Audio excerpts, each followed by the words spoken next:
God stands with him. Now, Brother William Sowders was in the ministry almost 40 years. But when his ministry began to wane, something happened that shook confidence. Because Brother Sowders said the beast would speak in 1945.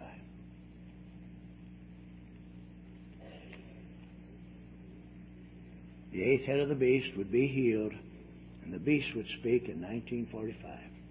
No time to get an education, no time to go to school, no time to get married, no time to raise a family. The whole world's going to look to the Pope. 1945.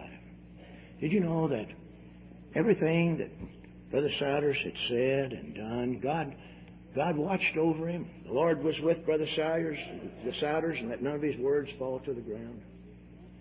God sustained him. God would restrain him and keep him from saying certain things, divert his mind and his thoughts.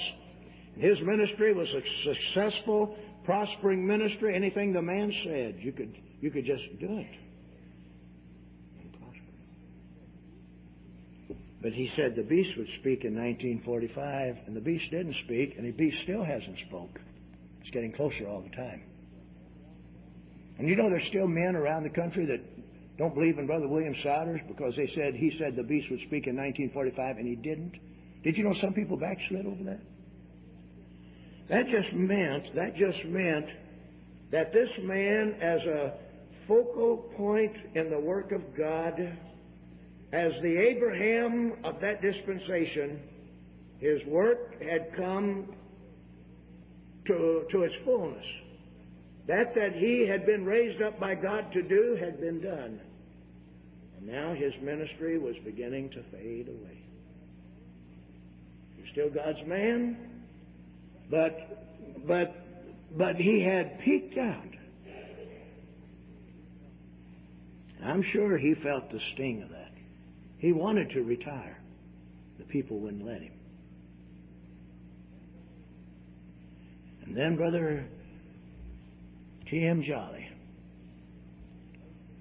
was placed in his position by Brother Sowders after there'd been a tremendous revelation, display of God to Brother Sowders about Brother Jolly and his family. And you know, God stood with that man. And see, a man, when he knows God's with him, he doesn't have to be afraid of anybody or anything. People will die. He can just walk boldly and confidently. He doesn't have to be loud-mouthed or braggadocio. He can be very calm because he knows God's with him. He can handle that objection. He can give counsel over here. He can take care of this problem and close churches, open churches, relegate preachers to the nursing home, put others in the ministry. Anything, God's with him. It all works. Nothing succeeds that takes a stand against him. And then he said, man will never walk on the moon. He said, every time I look into that space capsule, he said, all I see is a coffin.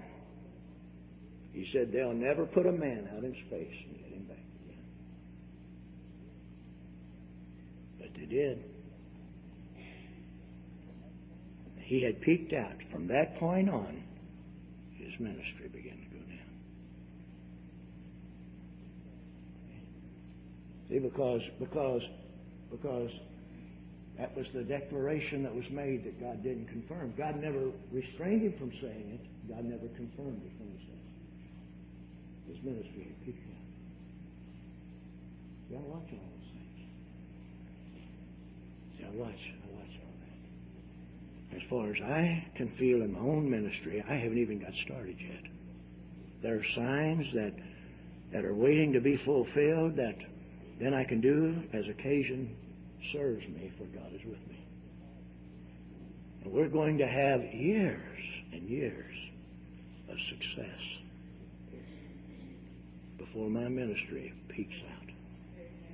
In whatever way it peaks out, through the rapture, through death, we're getting close to the end. See, but to be in the church is more than just going down to that altar and getting saved. There's so much that we can learn about God in His church that it gives us a balance where we can stand in the work of God and pretty well understand what time it is while we're standing in the work of God. Not be a bit disappointed or discouraged because we know where we are.